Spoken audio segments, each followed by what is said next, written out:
Muy buenas noches tengan todos. Para mí es un inmenso placer darles la bienvenida a un episodio más de este que es su podcast cultural guión terrorífico favorito, que tiene por nombre De que vuelan, vuelan, donde yo, Jesús Javier Sierra, les hablaré de leyendas de espantos, espectros, apariciones y todos esos cuentos que cuando éramos más pequeños nos causaban terror y pesadillas, pero que siempre nos entretenían por demás.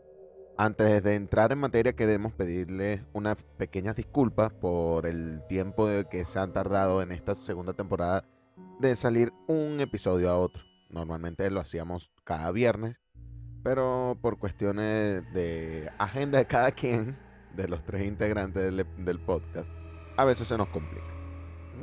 Nada del otro mundo, nos disculpamos. Queremos igual agradecerles porque siempre que revisamos las métricas, tanto incluso en iVoox, en YouTube, en Spotify, siempre vemos que hay reproducciones de todos los episodios, personas que se suman al podcast en nuestras redes sociales, las cuales se les recuerdo rapidito. En Spotify, YouTube y Facebook estamos como De que vuelan, vuelan. Y en Instagram estamos como De que vuelan, vuelan podcast. Realmente muchísimas gracias por ese constante apoyo. No saben lo valioso que es para nosotros. Y bien, ahora sí, a lo que vinimos.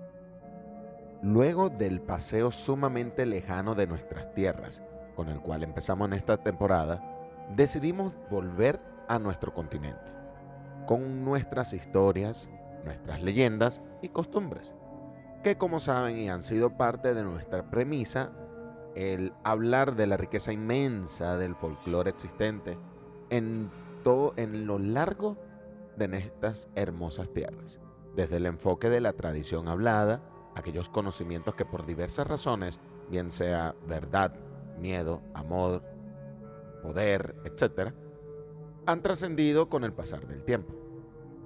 Según varias civilizaciones antiguas, se cree que, al nacer, cada individuo tiene un animal como un espíritu, el cual toma el papel de protector y guía.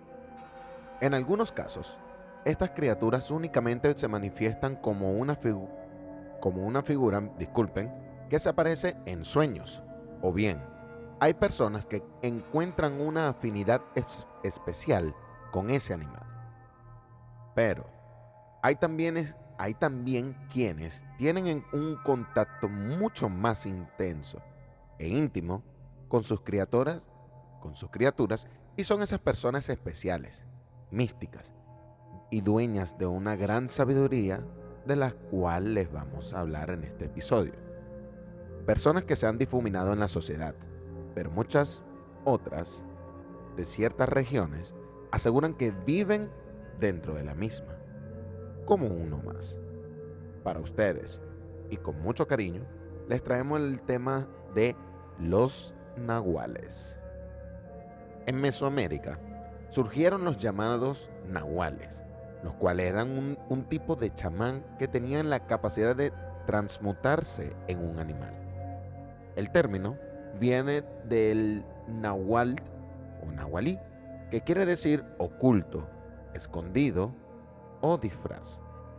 Estos brujos tenían aptitudes diferentes, pues contaban con aspectos útiles como la visión del águila, el oído del ocelote e incluso el olfato del lobo. Dichas técnicas servían a la hora de realizar curaciones y la implementaban en cuanto pudiesen en X actividad. Pero ciertamente, y la realidad es que algunos no empleaban la metamorfosis solamente para hacer el bien. Se dice que en México todavía existen los nahuales, y es que se trata de una tradición indígena que tanto mexicas como mayas practicaban. En la cosmovisión azteca, los nahuales eran protegidos por el señor de la noche, Tezcatlipoca. La leyenda cuenta que la transformación solo sucedía cuando el sol se metía, y en algunos casos aprovechaban incluso para robar semillas y gallinas. De acuerdo con narraciones coloniales, que cazadores españoles contaban en la época del virreinato, animales que habían sido asesinados por la noche amanecían al otro día como cadáveres de hombres. Es decir, donde caía muerto el animal, al otro día aparecía un cadáver de un hombre X. Ciertamente, la Santa Inquisición, y para sorpresa de nadie, persiguió a los nahuales durante muchísimos años. Pero como la gente siempre creyó en su existencia y depositó en ellos su confianza, varios grupos lo protegieron de caer en manos de la autoridad. Es importante mencionar que, en la época prehispánica, diversas deidades han destacado por tomar la forma de un animal para poder comunicarse con los humanos. Por ejemplo, Tezcatlipoca, como lo acabo de mencionar, era un jaguar y a veces un coyote. Quetzalcóatl, una serpiente y hasta una hormiga. Y Huitzilopochtli, y aunque ustedes no crean, esa es la mejor vez que me salió el nombre, se decía que era un colibrí. Bien, por otro lado, una de las leyendas indica que los nahuales desaparecían del vientre de sus madres en 4 ocasiones. Estamos hablando obviamente del origen de estos. Otro mito indica que estos seres lo sabían todo sobre Mictlán y que vivían en el templo con los demás dioses. Los nahuales podían ser buenos o malos. Obviamente, si estamos hablando de seres humanos dotados de increíbles o sobrenaturales poderes y demás, no podemos olvidar la dualidad de esto, teniendo en cuenta la moralidad y todo eso. Me embolaté, pero ustedes me entienden. Si eran buenos, se consideraban una persona sabia, con poderes de adivinación, con el cual ayudaban al prójimo, podían traer la lluvia y repeler el granizo. Pero por otro lado, si se decía que el nahual era malo, esta persona era descrita como un malvado hechicero que buscaba afectar a otras personas. La investigadora Isabel Lagarriga, del Departamento de Etnología y Antropología Social del Instituto Nacional de Antropología e Historia de México, señala que la figura de los nahuales surge en el México prehispánico, conceptualizado como, y cito, un mago que puede transformarse en otro ser, y que este se convierte principalmente en un animal, tomando base o como principales, mejor dicho, un jaguar, una serpiente, un ave, un perro, una comadreja, entre otros. Aunque también es factible que entre sus metamorfosis, por el amor a Cristo, tengamos la del viento, bola de fuego o meteoro. Es posible que aparezca como un ser pequeño con forma humana. Se pensaba también que durante la gestación, como mencioné atrás, desaparecía 4 veces del vientre de su madre. Esto lo aseguró la especialista en su texto El Nahual y el Diablo en la cosmovisión del pueblo de la Ciudad de México. En varias comunidades, y teniendo en cuenta que sabemos cómo pueden ser el humano cuando se encuentra con ciertas tendencias extremistas, ¿verdad? Y no es de sorprender de que todos los grupos sociales protegieran a los nahuales. También tenían sus detractores. Por lo cual tenemos que citar que en algunas comunidades la población cree firmemente que los nahuales se transforman en animales por las noches solo con el propósito de dañar a los demás. Algunos investigadores del tema mencionan que, y cito, si el animal es atrapado y permanece sin librarse hasta el amanecer, su muerte es inminente. En caso de ser herido, cuando tiene la forma del animal, al día siguiente el nahual, que ya recuperó su identidad humana, mostrará las huellas del maltrato que sufrió en la parte del cuerpo donde el animal fue afectado. Es decir, la cicatriz que le quedó al animal en la misma zona la tendrá ya el cuerpo del ser humano. Hay versiones más macabras sobre el nahual. Según esta, el nahual sale del cuerpo humano y entra en el cuerpo de la víctima para que ésta se enferme. Le chupa la sangre y se come su corazón. Actualmente, también se cree que se puede viajar largas distancias, es decir, que el nahual puede viajar largas distancias, robar animales o comidas. Incluso, hay versiones que señalan que los nahuales de pueblos rivales se enfrentan para defender a sus comunidades. Bastante interesante. Algunos relatos describen incluso a los chamanes entrando en trance desde sus aposentos, en una especie de proyección astral, de manera de que su espíritu sale en busca de un animal en el cual alojarse. Así, podían controlar el cuerpo del animal, lo cual les servía como disfraz, pero también para utilizar las habilidades especiales de cada criatura, como la visión del águila y el olfato de coyote. También se habla de que los nahuales, como espíritus animales, que acompañan y guían a los animales, a los humanos, bueno, también un tipo de animal, a través de su vida, como el tótem de los pueblos indígenas de Norteamérica. Hay, muy puntualmente, en Tlaxcala, mejor dicho, dos versiones de la leyenda de los nahuales, muy puntuales, la cual dice que en la tierra de Tzicoteclán hay dos versiones de esta leyenda. Ambas se desarrollan en el municipio de Santa Ana, Chiatepán. La primera señala que unos hombres salieron en la madrugada de un bar, en una noche fría y cerrada de invierno.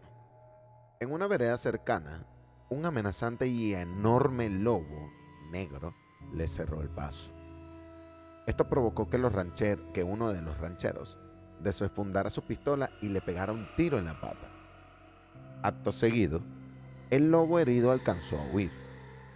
Espantados, volvieron a la peluquería, al bar, y el encargado les relató que ese lobo en realidad era un hombre muy rico que vivía en el pueblo, el cual había hecho un pacto con el diablo, lo que le permitía convertirse en las noches en un animal para poder robarse el ganado.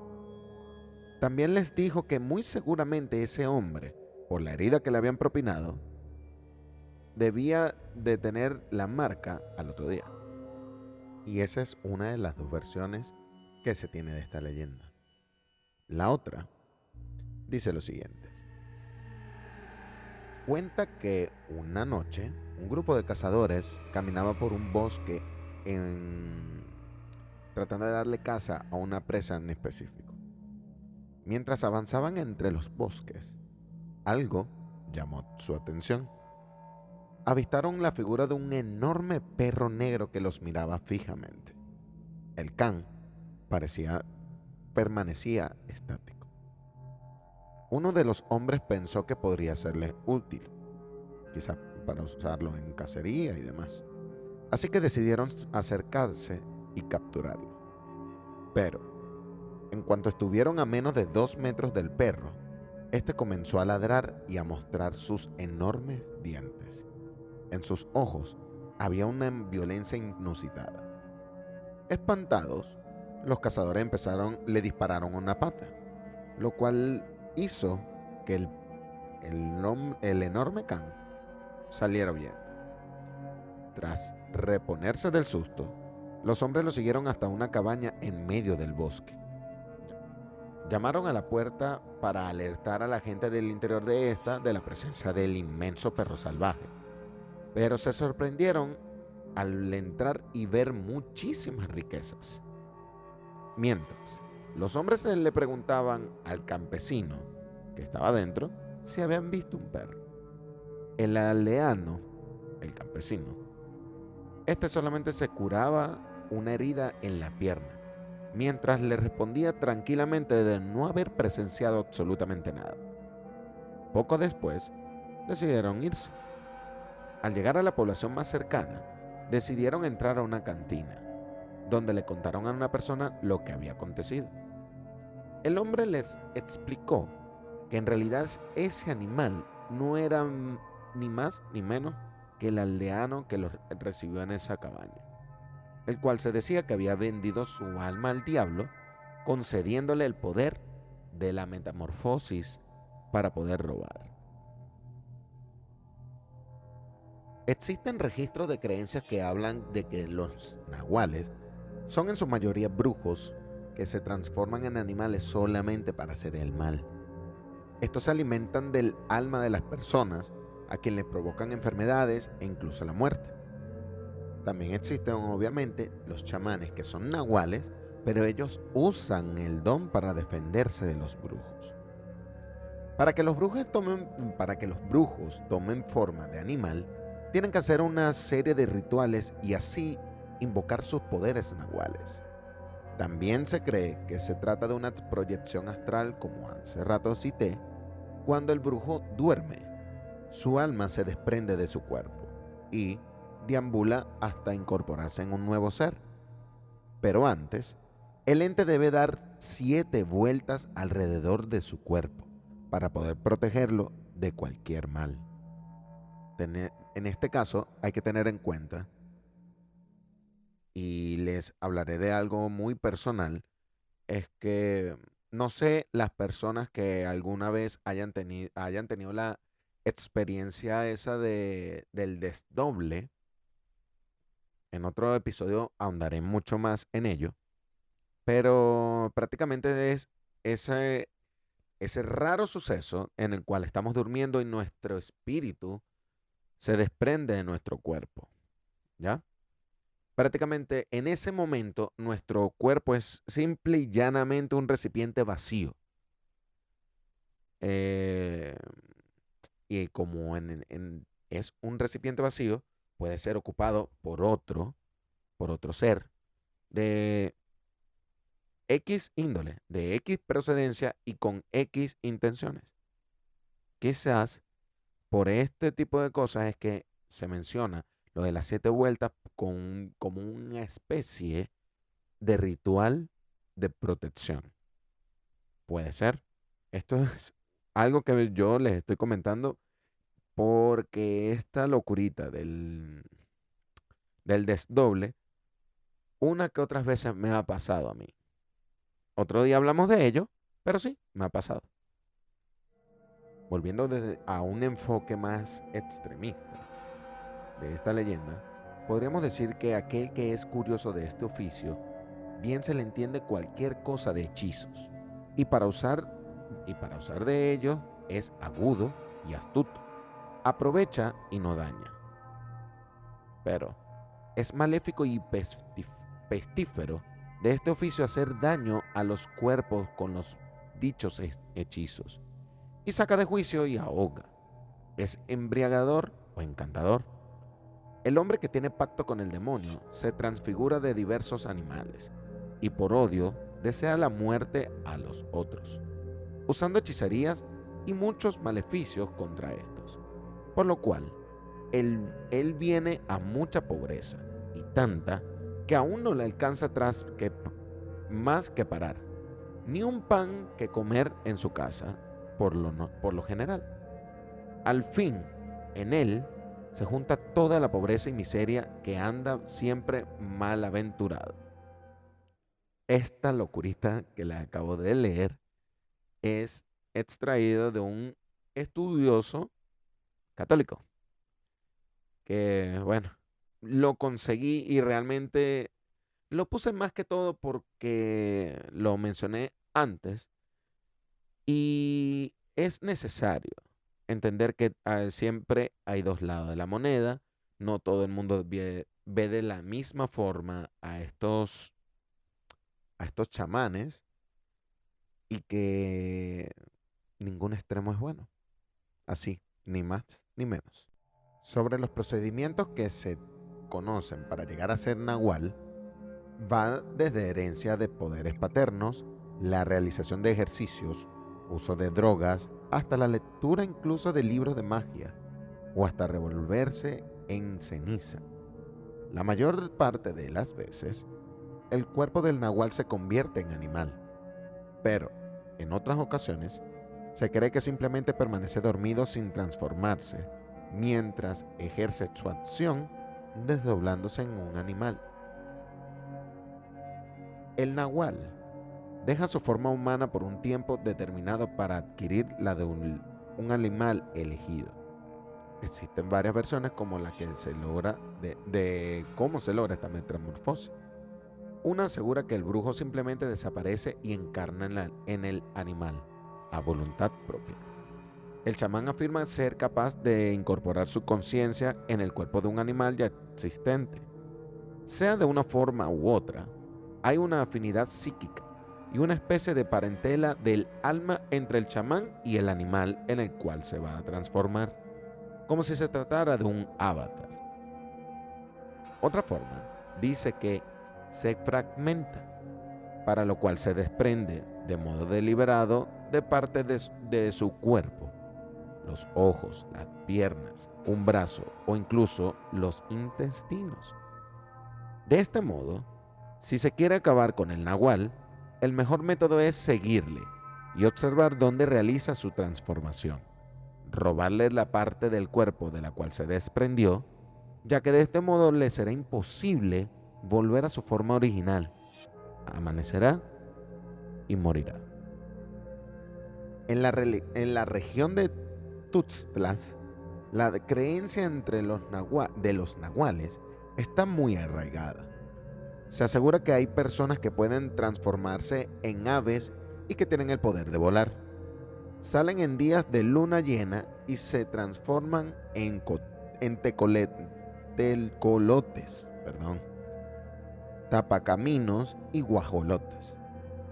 Si alguien observa que un ave se posa en su casa durante varios días consecutivos, puede inferir entonces que no se trata de un ave común y corriente, sino que es un nahual que busca un mal para uno de los habitantes de esa casa.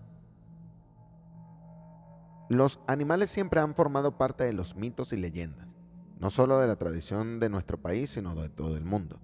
No es sorpresa entonces que haya personas que se jacten del poder tener el gran poder de convertirse en algunos de ellos. Y lo que es más sorprendente, e inverosímil, es que haya algunas que clamen haber visto a un nahual.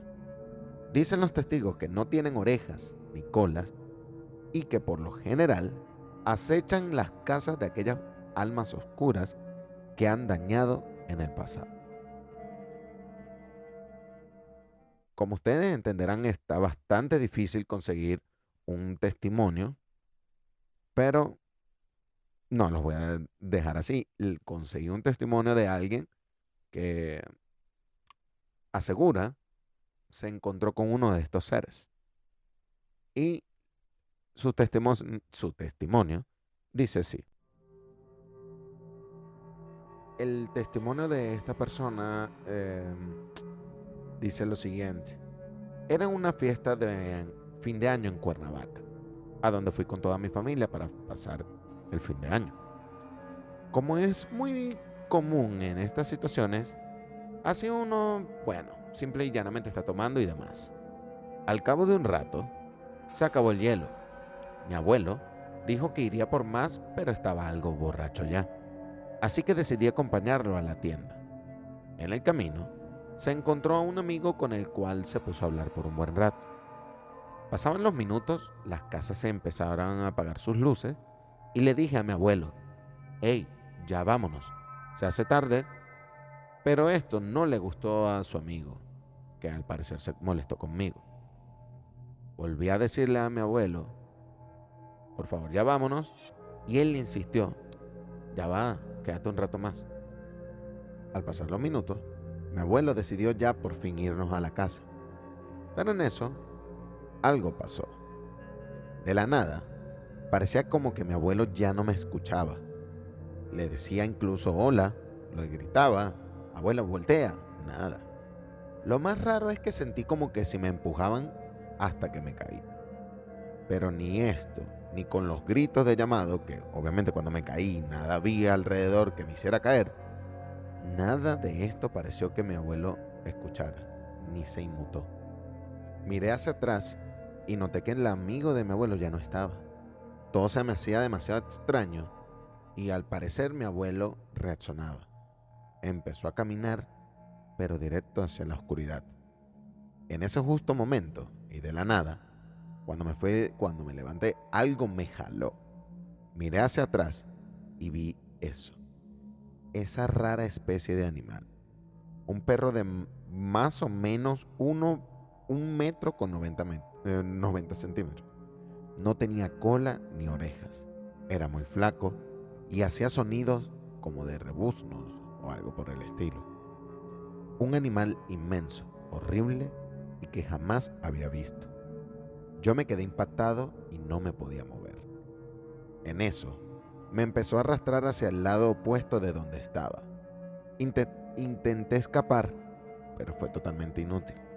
Era como si me hubiesen amarrado y me hubiesen dado un golpe tan fuerte que después de unos cuantos metros caí inconsciente. Al despertar, todo estaba desierto. Estaba como en algo parecido a un cerro y no tenía ni camisa y tampoco tenía mis tenis. A lo lejos vi una luz. Me acerqué de a poco a ella y me di cuenta entonces que era mi casa. Cuando entré, todos lloraban porque pensaron que me habían raptado. A esa altura, ya eran más de las 5 de la mañana. Y cuando todo esto ocurrió, apenas eran casi poquito más de la 1. Todo estaba oscuro cuando entré a la casa. Cuando asomé mi vista hacia atrás, parecía como si ya estuviese amaneciendo. Y vi a lo lejos al amigo de mi abuelo. Le dije todo esto a mi familia y cuando salimos a buscar al señor, este simplemente desapareció. Mi abuelo dijo no recordar nada del suceso y que simplemente él caminó, volteó hacia atrás y más nunca me vio. Y bien, con esto concluimos el episodio de Los Nahuales de esta semana en el podcast de Que Vuelan Vuelan. Una historia, una forma un poquito diferente de contar una historia de... no netamente de terror, pero sí es algo realmente arraigado en la cultura mexicana, muy presente con el pasar del tiempo incluso. Y la verdad que es bastante interesante. Espero que realmente haya sido de su agrado. Y sin más que extenderme, reiterarle el agradecimiento por su apoyo, por extenderles nuestra disculpa por tardarnos tanto. Y pues nada, esperemos que les haya gustado. Síganos en las redes sociales, en YouTube, en Spotify, en Facebook como De Que Vuelan Vuelan y en Instagram como De Que Vuelan Vuelan Podcast. Quiero hacerle un inciso o mejor dicho, pedirles, ya que en Spotify ya se puede clasificar el contenido. Déjenos allí sus buenas 5 estrellitas, pues, ¿sí va? Un abrazo enorme, sin más que decirle, me despido. Les recuerdo, les habló Jesús Javier Sierra y ustedes me oirán a mí en otro día, en otro momento, a otra hora, en su podcast cultural guión terrorífico favorito, que tiene por nombre De Que Vuelan Vuelan. Hasta la próxima.